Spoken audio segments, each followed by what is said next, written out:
우리 예수님은 그의 사역과 삶을 통해서 예수를 믿는 신자들의 신분을 변화시켜 주셨습니다. 예수님이 지상에 계실 때 12명의 제자들을 선택하시고 또 그들과 함께 생활하셨습니다. 예수님은 그들의 주와 선생이 되셨지만 섬김을 받는 자리에 계시려고 하지 않고 오히려 섬기셨고 또 자기 목숨을 많은 사람의 대속물로 내어주셨습니다. 주와 구주이신 예수님이 친히 제자들의 발을 씻겨주셨습니다.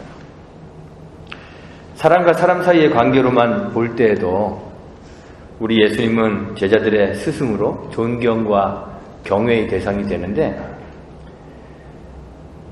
우리 주님은 본래 하나님이시기 때문에 죄인들과는 가히 비교할 수도 없는 그런 엄청난 신분의 차이가 있습니다. 이사야가 성전에서 하나님의 영광을 배웠을 때 하루다 나로 망하게 되었도다 두려워했던 것처럼, 그리고 베드로가 처음 주님을 만나고 주님의 신성을 접했을 때 주여 나를 떠나소서 나는 죄인입니다 고백하고 두려워했던 것처럼 하나님이신 예수님은 우리의 무한한 경외의 대상이고 또 제자들은 영원한 형벌 가운데 있는 그런 죄인에 불과합니다. 그런데 예수님은 제자들에게 내가 너희들을 더 이상 종으로 부르지 않겠다 말씀하셨습니다. 그리고 그들을 친구라고 부르셨습니다. 요한복음 15장 15절에서 주님이 말씀하시죠. 이제부터는 너희를 종이라 하지 아니하리니 종은 주인의 하는 것을 알지 못함이라. 너희를 친구라 하였노니 내가 내 아버지께 들은 것을 다 너희에게 알게 하였음이니라 말씀하셨습니다. 예수님은 신자들의 신분을 변화시켜 주셨습니다. 친구로 삼아 주셨습니다. 하나님은 우리를 종에서 아들로 변화시켜 주셨습니다. 그리스도와 함께 하나님 나라를 상속하는 상속자가 되게 하셨습니다. 전에는 원수였지만 이제는 화목하게 하셨다고 골로새서 1장 22절에서 말하고 있습니다. 하나님은 우리를 위해 스스로 자기를 낮추셔서 우리 곁에 거하시고 우리의 친구가 되어주셨습니다. 전에는 죄인이 하나님 앞에 나아갈 수 있는 방법이 없어서 그저 대제사장이 온 백성의 죄를 속하기 위하여 염소의 피를 가지고 1년에 단 한 차례 지성소에 있는 그 하나님 보좌 앞에 나아갈 수 있었습니다.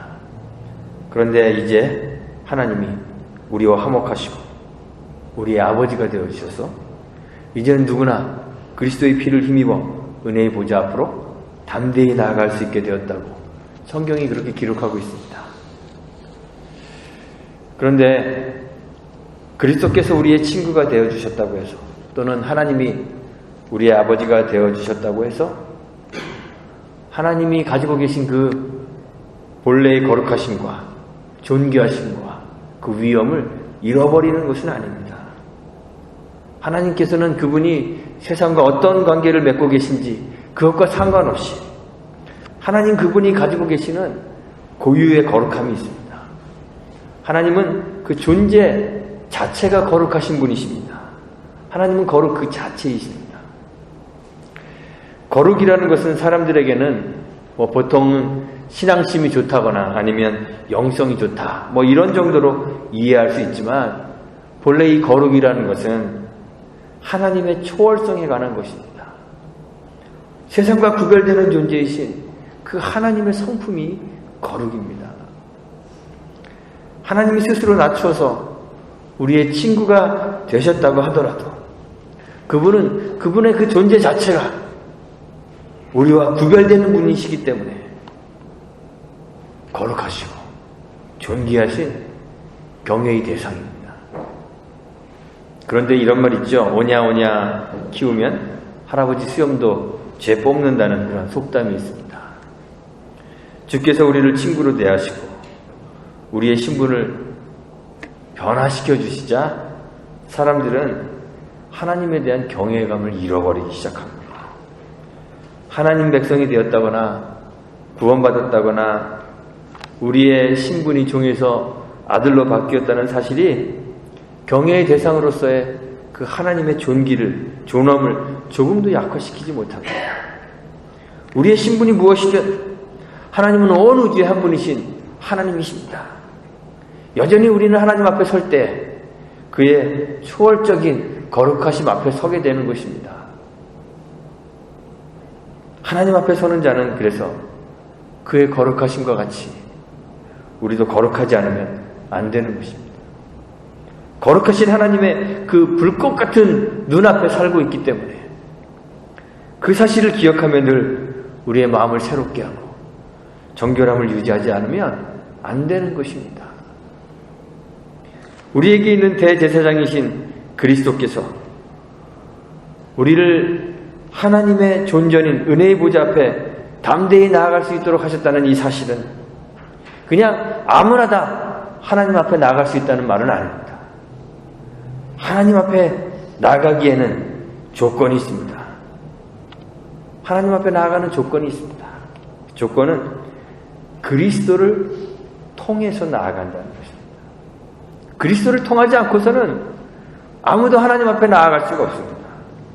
그리스도 안에서 거룩해진 사람이라야 하나님 앞으로 담대히 나아갈 수 있는 것입니다. 오늘날 교회는 남녀노소 인종에 관계없이 누구나 다 들어올 수 있습니다. 다 예배에 참석할 수 있습니다. 우리 주칫돌교회도 누구라도 차별 없이 우리 교회에 나올 수 있습니다. 우리 교회가 제공하는 예배에 참여할 수 있습니다. 그러나 교회 다닌다고 해서 또는 예배에 참석한다고 해서 모든 사람이 진정한 교회가 되는 것이고 또는 모든 사람이 진정한 예배자가 되는 것은 아닙니다. 성경이 교회를 정의하죠. 고린도전서 1장 2절 우리 지지난주에 제가 말씀드렸는데요. 그리스도 예수 안에서 거룩하여지고 성도라 부르심을 입은 자들이라고 교회를 한정짓습니다. 가시적인 멤버가 되었다고 해서 누구나 다 참 교회가 되는 것은 아닙니다. 교회가 하나님 앞에 서는 예배도 마찬가지입니다. 공적인 예배에 참석했다고 해서 다 예배자가 되는 것이 아닙니다. 여러분들이 지금 예배의 자리에 앉아 있다고 해서 여러분들이 다 예배하고 있는 것은 아닙니다. 구도자가 있다고 해도 그래서 그 구도자가 어떤 예배의식에 참여했다고 해서 예배자가 되는 것이 아닙니다. 예배는 하나님 백성 아닌 사람이 이제 하나님 백성이 돼보려고 드리는 것이 아닙니다. 예배는 구원받은 하나님의 백성이 하나님 앞에 서는 것입니다. 그리스도 예수 안에서 거룩하여진 성도만이 예배할 수 있습니다. 교회는 세상으로 나가서 세상에 있는 모든 사람들을 다 하나님 나라로 초청해야 됩니다. 교회로 불러 모아야 합니다. 예배로 초대해야 됩니다. 마태복음 22장에 보면 아들을 위하여 혼인잔치를 배설한 임금의 비유가 나옵니다. 임금이 종들에게 명령하죠. 저기 사거리로 나가서 큰 길거리로 나가서 만나는 사람들마다 혼인잔치에 청하여 오라고 그렇게 했습니다. 그래서 종들이 나갑니다. 길에 나가서 성경에 보니까 악한 자나 선한 자나 만나는 대로 모두 데려왔다 그랬습니다. 만나는 대로 교회로 불러 모아야 합니다. 교회 역시 그렇습니다. 차별 없이 누구나 다 교회 와서 예배에 참여할 수 있도록 사람들을 초대해야 됩니다. 그런데 그렇다고 해서 교회는 세상의 모든 사람이 아무나 다 들어와서 그 교회를 누릴 수 있는 거 아닙니다. 하나님과의 관계를 누릴 수 있는 거 아닙니다. 누구나 다 예배자가 되는 것이 아닙니다. 임금이 손님들을 보러 들어왔습니다. 그런데 거기서 예복을 입지 않은 한 사람을 발견합니다. 그리고 그 예복 입지 않은 사람의 수족을 결박하여 바깥 어두운 데 내어 던지라고 했습니다. 그리고 그 임금이 말하죠. 청함을 받은 자는 많되 택함을 입은 자는 적으니라. 누구나 다 청함을 받을 수 있습니다. 그러나 참 교회, 참 예배자가 되기 위해서는 그리스도의 보혈로, 거룩함으로 예복을 입어야 합니다. 그렇지 않고서는 예배자가 될 수 없습니다. 오늘 시편의 시인이 묻습니다. 여호와여, 주의 장막에 유할 자 누구오며 주의 성산에 거할 자 누구입니까? 이 질문은 답을 몰라서 묻는 질문이 아닙니다. 이런 질문을 수사학적 질문이라고 그러죠. 답을 가르쳐 주려고, 그 답을 강조하려고 물어보는 것입니다. 주의 장막에 유할 자, 주의 성산에 거하는 자에게는 특별한 자격이 필요하다는 것을 이야기하고 싶어서 이 질문을 던지는 것입니다. 그 이후에 기록하고 있는 그 자격들, 자격 조건들 강조하기 위해서 이 질문을 던지는 것입니다. 주의 장막에 유할 자 누구오며 주의 성산에 거할 자 누구입니까? 주의 장막이나 이 주의 성산은 하나님의 성소를 말합니다. 하나님의 예배의 장소를 말합니다. 예배자에게는 조건이 있습니다. 아무나 다 예배자인 것이 아닙니다. 예배자, 하나님의 백성은 정직하고 공의로우며 진실합니다. 타인을 참소하지 않습니다. 악행을 행하지 않습니다. 이웃을 회망하지 않습니다. 망령된 자를 멸시합니다. 그리고 여호와를 두려워하는 자를 존대합니다. 마음에 서원하는 것은 나에게 해가 당할지라도 변하지 않습니다. 높은 이자를 받고 돈을 빌려주지 않습니다. 뇌물을 받고 무죄한 자를 해치 않습니다. 이런 것들 이렇게 분류해보면 하나님의 성품을 닮은 사람을 말합니다. 하나님의 성품을 닮아 거룩을 유지하는 자들입니다. 거룩하게 된 자들입니다. 이웃과의 관계에서 사랑을 베푸는 사람입니다. 세상의 편에 서지 않고 하나님의 편에 서는 사람입니다. 하나님 앞에서 신실하게 거룩한 윤리적 삶을 사는 사람들입니다. 이러한 사람들이 주의 장막에 거하는 사람이라는 것입니다. 시인은 주의 장막에 유하기 위하여 주의 성산에 거하기 위해서 윤리적 삶을 살아야 된다는 거 말하는 것이 아닙니다. 도덕적으로 이렇게 착하게 살아야 된다는 말을 하는 것이 아닙니다. 이 조건들을 이루라고 말하는 것이 아닙니다. 이런 사람들이, 이런 조건을 가지고 있는 사람들이 주의 장막에, 주의 성산에 거하는 자라는 말입니다. 하나님이 이스라엘 백성들을 애굽에서 구원하셨을 때 그들과 언약을 맺으시죠. 그리고 가나안 땅에 입성하기 전에 신명기에 보면 율법의 언약들을 다시금 확인시키십니다. 하나님이 거룩하신 것처럼 그들도 거룩해야 된다고 하셨습니다. 그들이 거룩함을 유지할 수 있도록 이러저러한 것들을 지켜야 된다고 규정들을 주셨습니다. 제사와 정결의식을 지키도록 하였습니다. 윤리적 규범들을 주셨습니다. 이웃에 대하여는 항상 정직해야 되며 형제들을 멸시하지 말아야 된다고 했습니다. 형제들을 착취해서는 안 된다고 말씀하셨습니다. 형제들을 종으로 부리는 것, 형제들에게 빌려준 것에서 이자를 취하는 것, 이러한 것들이 금지되었습니다. 그런데 이러한 규범들은 구원을 얻기 위한 조건으로 주어진 것이 아닙니다. 하나님 백성이 되기 위한 조건으로 주어진 것이 아닙니다. 이 규범들이 주어질 때 이스라엘 백성들은 이미 구원받은 하나님의 백성이었습니다. 하나님의 법과 언약을 준수할 수 있도록 이미 변화된 신분을 가졌던 사람들입니다. 그래서 이 새로운 규범 안에서 그냥 자연스럽게 살게 된 것입니다. 그들이 이 규범을 지켜야 하는 이유는 하나님 백성이 되기 위해서가 아니라 하나님 백성이 되었기 때문입니다. 하나님이 그들의 신분을 완전히 다른 존재로 변화시켜 주셨기 때문에 그들은 이 규범을 지키게 되는 것입니다. 구원이라는 것이요, 이스라엘에게 임한 구원이라는 것이 육체적으로 볼 때는 그저 그냥 홍해라는 바다를 건너서 다른 땅에 가게 된 것에 불과하지만, 사실 하나님의 구원이 그들에게 임했을 때 그들이 발을 딛고 살아가는 장소를 변화시켜 주신 것이 아니라 그들을 완전히 다른 존재를 만들어 주신 것입니다. 세상에 속하여 죄와 사망에 종되었던 그들을 하나님 소유된 백성으로 바꾸어 버리신 것입니다. 존재의 변화가 일어난 것입니다. 거룩하신 하나님께서 자기 백성 이스라엘을 세상에서 구별하시고 완전히 새로운 존재로 거룩한 소유로 변화시켰기 때문에 이제 새롭게 변화된 하나님의 백성들은 이 율법을 준수하며 그 거룩함을 유지하게 되는 것입니다. 우리도 그렇습니다. 우리 또한 하나님의 백성으로 부름받았습니다.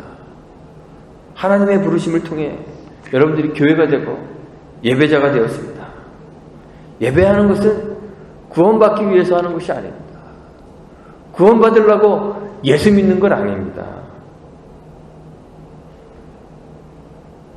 구원받았기 때문에 예수 믿으시는 겁니다. 구원받았기 때문에 교회가 되신 것이고 구원받았기 때문에 예배자가 되는 것입니다. 예배는 구원받은 자의 특권입니다. 구원받았기 때문에 우리는 예배할 수 있습니다. 구원받았다는 것은 하나님의 부르심을 통해 변화된 존재가 되었다는 것입니다. 죄의종에서 하나님의 자녀로 그리스도의 친구로 변화된 것입니다. 하나님의 거룩함을 닮은 하나님의 자녀가 되는 것입니다. 우리가 교회라면, 우리가 예배자라면 시인이 말하고 있는 이런 모습을 하고 있어야 한다는 것입니다. 정직하게 행하고 공의를 일삼고 그 마음에 진실을 말하는 자이어야 합니다. 우리의 혀로 다른 사람을 중상모략하고 또는 비방하지 않으며 이웃을 대할 때 미워하거나 악행을 행하지 않고 이웃을 헐뜯거나 깎아내리지 않는 자이어야 한다고 성경이 말하고 있습니다. 늘 하나님 편에 있어야 합니다. 하나님 멸시하는 자를 같이 멸시하고 그들의 편이 아니라 하나님의 편에 서서 하나님을 존대하고 하나님을 존귀하게 여기는 자를 함께 존귀하게 여기는 하나님 편이 되어야 합니다. 망령된 자를 멸시하고 여호와를 두려워하는 자를 존귀하게 하는 그런 자여야 합니다. 돈의 노예가 아니어야 합니다. 돈을 받고 판결을 굽게 하고 뇌물을 일삼는 자가 되어서는 안 된다고 성경이 이야기하고 있죠. 이런 사람들이 주의 장막에 유하며 주의 성산에 거하는 자입니다. 우리는 값없이 주는 조건 없는 선택, 하나님의 그 불강력적인 은혜로 구원을 받았습니다. 구원이 이렇게 값없이 주어졌다는 것, 그저 구원이 따놓은 당상이라고 생각하고 그래서 하나님 앞에 살고 있다는 그러한 하나님에 대한 경외함 없이 그저 그냥 살아가는 것, 구원의 티켓을 가지고 살아가는 것, 구원받은 자의 삶이 아닙니다. 구원받은 자로서 우리를 구원하신 거룩한 하나님의 그 거룩하심이 우리의 삶에 나타날 때 우리가 거룩하신 하나님의 은혜 안에 있음을 비로소 알게 됩니다. 하나님께서 우리를 구원하실 때요, 우리 이마에 또는 우리의 팔뚝에 도장을 꽉 찍어주셔서 구원을 확실하게 해주시면 얼마나 좋을까요? 그런 생각 안 드시나요? 내가 구원 받았나 안 받았나 늘 고민하고 걱정하며 살 게 아니라 그냥 하나님이 어디 몸 어디에 그냥 이렇게 표시를 딱 해주시면 좋을 텐데. 근데 하나님께서 그렇게 해주지 않으셨습니다. 왜 그러실까요?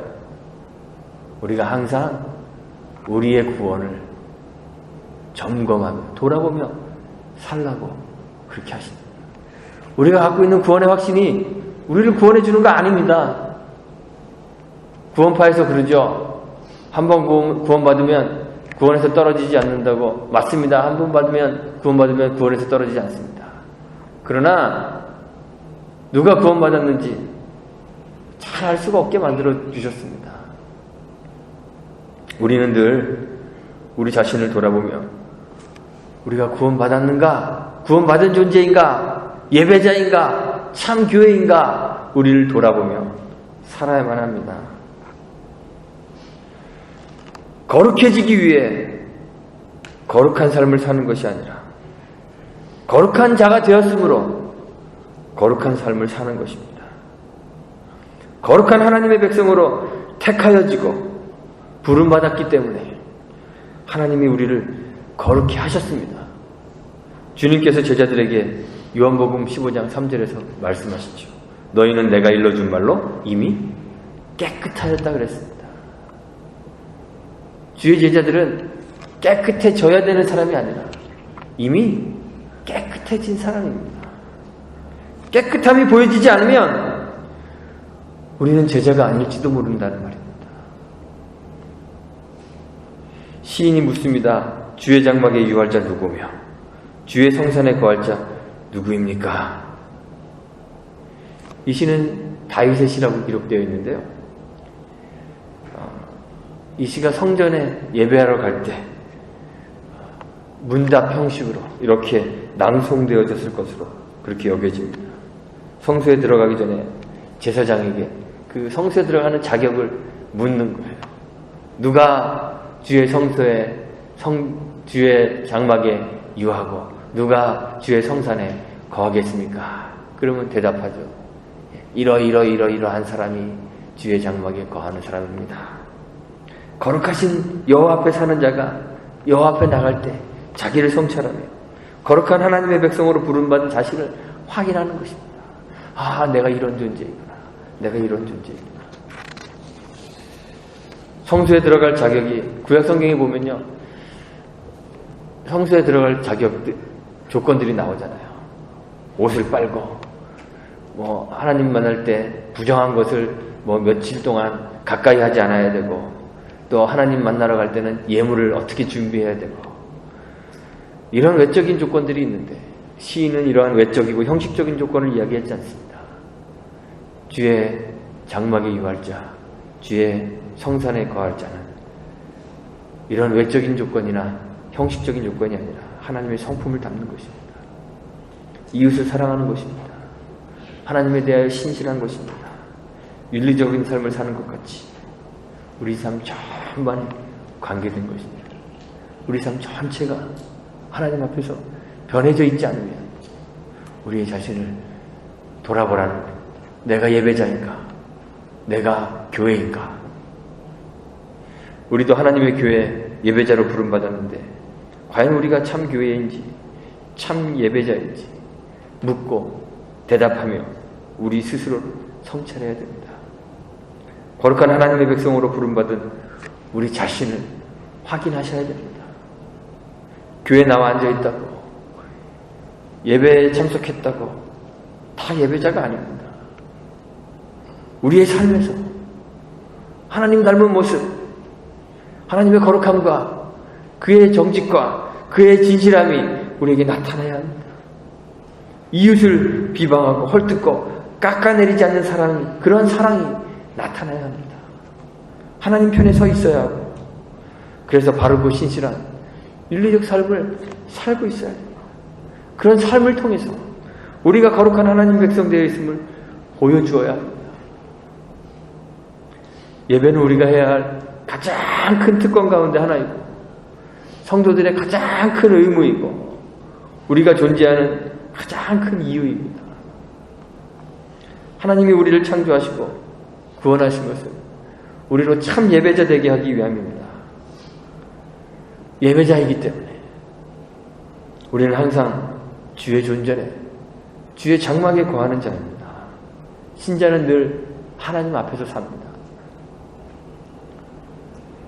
거룩한 하나님의 부르심을 받고 거룩한 그 하나님 앞에서 살아가는 자들이 우리들이 이러한 우리들의 삶에 하나님을 경외하는 경외함이 있어야 합니다. 여러분들 삶 가운데 하나님 경외하는 경외함이 있기를 간절히 바랍니다. 하나님이 우리를 거룩하게 하시고 주께서 그의 말씀을 우리를 깨끗하게 하셨습니다. 우리의 삶에서 거룩함과 신실함, 정결함이 나타날 수 있게 되기를 간절히 바랍니다. 정직과 공의와 진실함이 우리의 삶에 있어서 주의 장막에 거하는 자로 자기를 증거하시는 여러분들이 되시기를 간절히 바랍니다. 여러분들이 어떻게 하나님의 백성인 것을 증거하겠습니까? 어떻게 예배자인 것을 증거하겠습니까?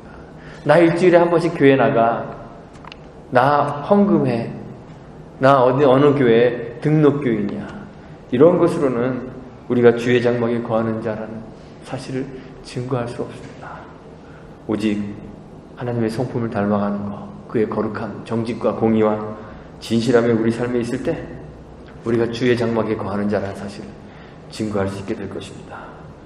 저와 여러분들이 하나님 앞에서 신실하게 살아가는 참교회, 참 예배자, 주의 장막에 거하는 자가 되시기를 주님의 이름으로 축원드리고 부탁드리겠습니다. 함께 기도합니다.